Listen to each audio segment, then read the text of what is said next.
Bom, vou trazer a questão do Dino. O Dino considera insatisfatórias as explicações de Carlos Viana sobre os 3,6 milhões enviados à Fundação da Lagoinha dos pastores André Valadão e Zetel, ele que era o operador financeiro do Banco Master. Mostramos aqui e remetemos a denúncia ao STF. Vai ter que explicar melhor, senador, nós queremos saber. Então, vamos lá, vou colocar o Globo News aqui, um pedacinho, tá? Porque para a gente não ter problema na live. Então vamos lá, colocar o som. Do gabinete do ministro Flávio Dino, que diz respeito ao envio de emendas pelo senador, pelo Podemos de Minas Gerais, Carlos Viana, presidente da CPMI do INSS, que terminou agora no sábado, à fundação da Igreja Lagoinha. O ministro Flávio Dino considerou insatisfatórias pelo senador. Bom, vamos aqui ao que disse o ministro Flávio Dino, separado pela nossa produtora Pauline Almeida, tem alguns trechos do despacho do ministro Flávio Dino.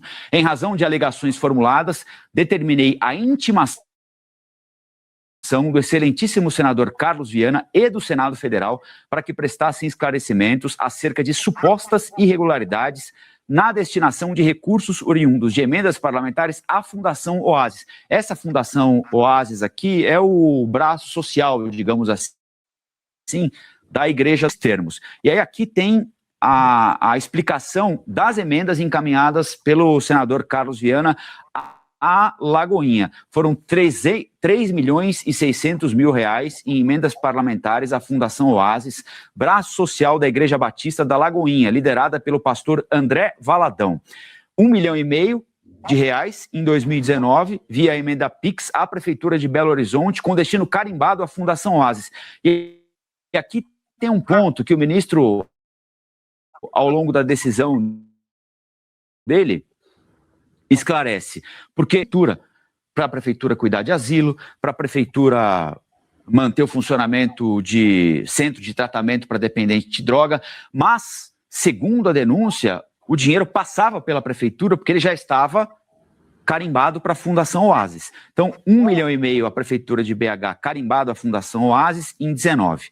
Em 2023, quase 1,5 milhão a Fundação Oasis de Capim Branco, região metropolitana de BH. E agora, no ano passado, um novo repasse à filial de Capim Branco, mais de 650 mil reais. São esses os repasses que o senador Carlos, uma das justificativas para esses repasses, há alguns dias, que ele já admitia, aliás, foi ele mesmo quem levantou essa hipótese, depois confirmada, né?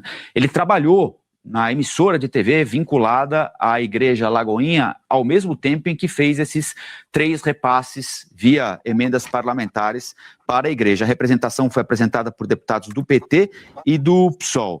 O Senado Federal respondeu dizendo que refuta a existência de qualquer ilegalidade nos repasses efetuados ou de opacidade na indicação dos dados decorrentes.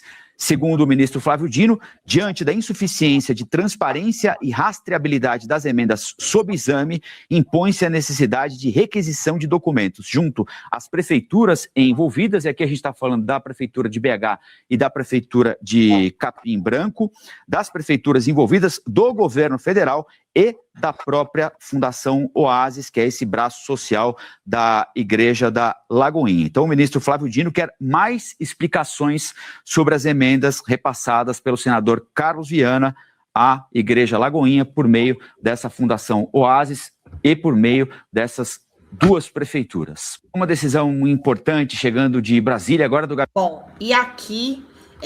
enfim, aqui a gente volta para o comecinho. E tem uma outra coisa também na página do Alencar Santana que eu achei, que ele diz assim: quem será o senador que mandou o pastor André Valadão ficar nos Estados Unidos até as coisas esfriarem para a turma da Igreja da Lagoinha? Alguém tem um palpite?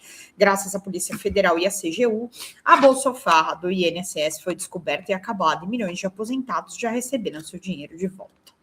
Vamos ver aqui o que o Alencar Santana fala pro Carlos Viana. Vamos lá. Eu vou colocar menorzinho para a gente ver os dois, tá? Suspeita. sobre essa CPMI, ou pelo menos... Lázaro, ele comprou um avião de 3,6 milhões e inclusive era 300 milhões, era 300 mil o avião, aí falaram que por conta de um monte de melhoria, ele teria comprado depois por 3 milhões, porque o avião estava numa condição ruim e tal, tudo mentira, né? Mas enfim, foi o que eles venderam aí pra gente acreditar. Sobre algum senador. Uma mensagem do pastor André Valadão, da igreja do preso Cetel, também pastor.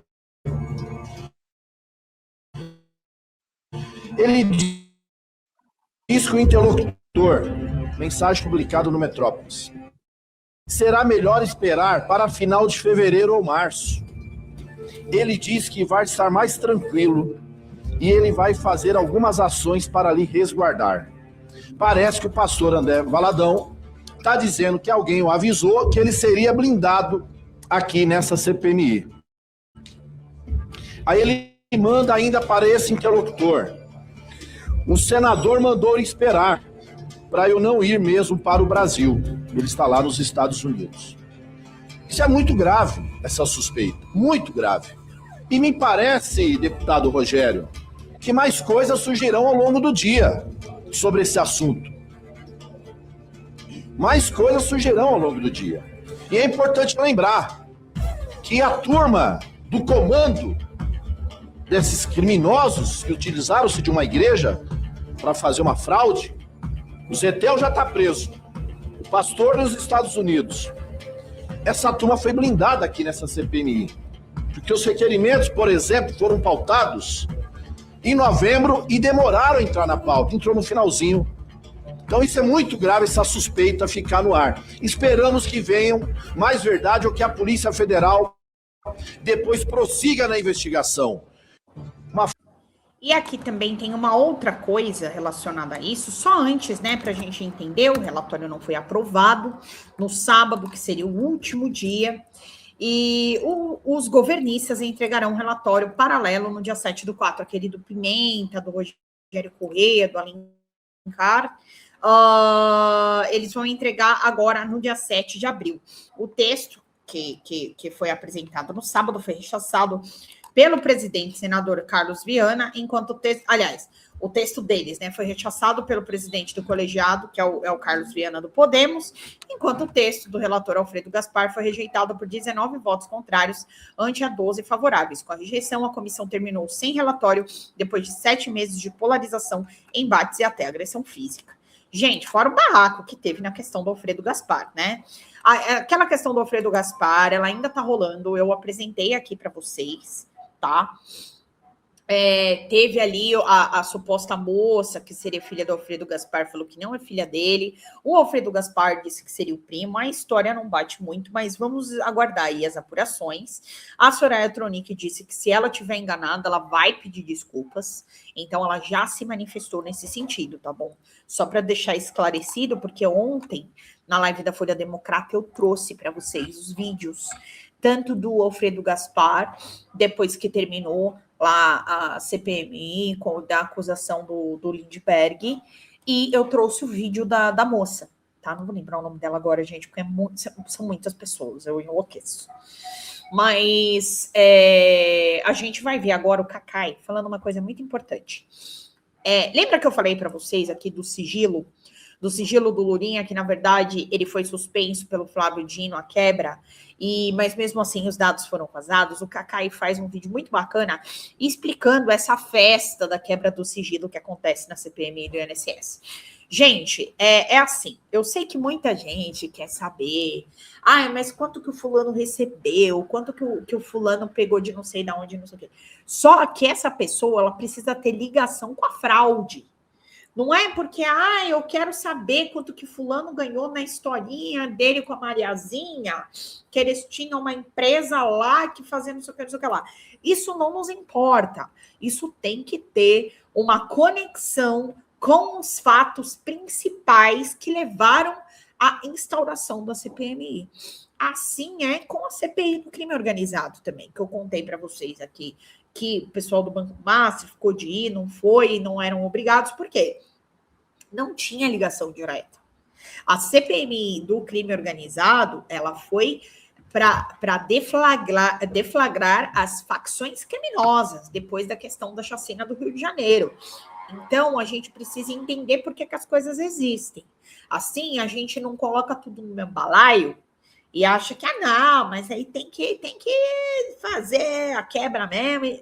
Não dá, né? Nossa, como é ruim falar de mim. Pensa o larápio. Pois é. Coçou a cabeça, oi, na Avenida Brasil, né? Cheburá, na Avenida Brasil. Eu também adoro imitar a Avenida Brasil, assim, quando acontece alguma coisa. Carlos Viana é o da pena de MG, só não dá cadeirada. Puta, uma pena, cara. É uma pena. Mas o Carlos Viana, eu sinto que ele tá querendo levar uma cadeirada pelas coisas que ele tá fazendo. Bom, vamos ver o videozinho do Cacai aqui falando disso. Depois a gente vai tocar para frente, porque eu tenho algumas coisinhas aí para falar das eleições e mais notícias. E, gente, bora lá através do Superchat, Super Stickers, através do Pix, furiademocrata@gmail.com. Eu não quero ir muito longe com vocês, porque tem o programa do Pedro e para a gente não emendar um programa no outro. Mas eu preciso da meta de vocês. Ainda faltam R$90 para nossa meta, mais 2 membresias. Então, bora de Superchat ou Pix, folhademocrata@gmail.com. Eu escrevi errado, mas aqui em cima tá certo, tá? folhademocrata@gmail.com, tá aqui em cima, gente. E quem ontem recebeu o brinde na live da Folha Democrata, é só mandar e-mail aqui que a Xanda envia, viu? Só colocar o endereço de vocês, o nome tudo bonitinho, que a Xanda faz o envio para vocês da lembrança, tá? Bom, vamos lá.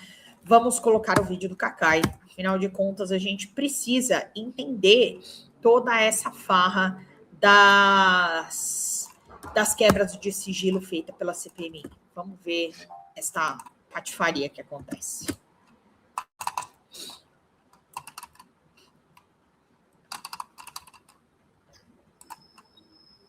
Nas CPIs, o que está acontecendo, e é gravíssimo, são quebras a granel. Há um pedido de quebra de 10 pessoas que é votado no mesmo dia, sem nenhuma fundamentação. Trabalhando, escuta o que eu estou lendo, para poder inviabilizar a continuidade da CPI. O ministro Gilmar, com brilhantismo e coragem, fez agora algumas observações no julgamento recente que diz respeito a isso. O que acontece? É uma espetacularização por parte das CPIs. Essa questão do Lulinha é um escândalo. Escândalo. Primeiro que quebraram o sigilo dele. Quem quebrou foi o judiciário, foi o ministro André. É o direito. Janeiro. Para afastar o sigilo de alguém tem que ter fundamento e tal. Embora talvez eu achasse até que não tivesse, para a defesa do Lulinha foi muito bom, porque quebrou o sigilo, eu conversei com os advogados, foi feito um checklist, não há nenhum problema, nenhuma irregularidade. Tem certas quebras, eu sou advogado criminal. Ai, Gabriel, tá dando umas engasgadas porque eu não tô em casa hoje. Aí eu tô com a internet cabeada, mas eu acho que ela não tá totalmente configurada, tá? Desculpa por isso. Assim, eu acho que não tá caindo total, mas tá dando uma leve engasgadinha, né? Desculpa mesmo, mas eu fiquei sem internet em casa, então aí acaba dando uma engasgada mesmo. Tem certas quebras que servem para quê? Que servem para inocentar as pessoas.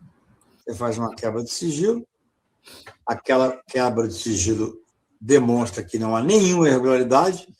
Então, embora tenha o evidente desconforto de ter o sigilo quebrado, a espetacularização do judiciário, espetacularização da mídia e tal, aquilo é uma prova de legalidade e de inocência. Nas CPIs, o que está acontecendo, e é gravíssimo, são quebras a granel. Há um pedido de quebra de 10 pessoas que é votado no mesmo dia, sem nenhuma fundamentação. É um absurdo.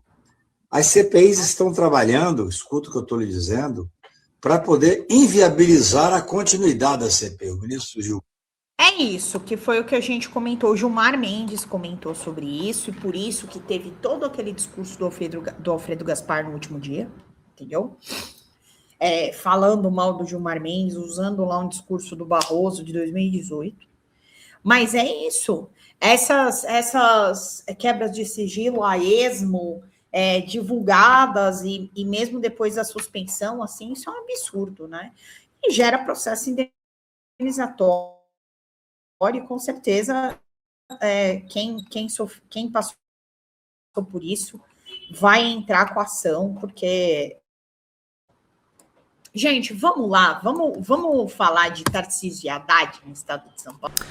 Fala galera da Folha TV, não se esquece de se inscrever aqui no nosso canal para assistir programas como Folha Notícias Manhã, Folha Notícias Noite, o nosso Folha Entrevista e o nosso Barzinho das Meninas. Muitas coisas bacanas a gente acompanha por aqui e a gente precisa muito, muito do apoio de vocês para nosso trabalho jornalístico, investigativo, de curadoria de conteúdo, com vocês ajudando no nosso Pix, folhademocrata@gmail.com, ou mandando superchats, valeu demais, e os recursos financeiros, tornando-se membro do nosso canal, no nosso curso de jornalismo básico, para você ficar muito bem informado a respeito de tudo.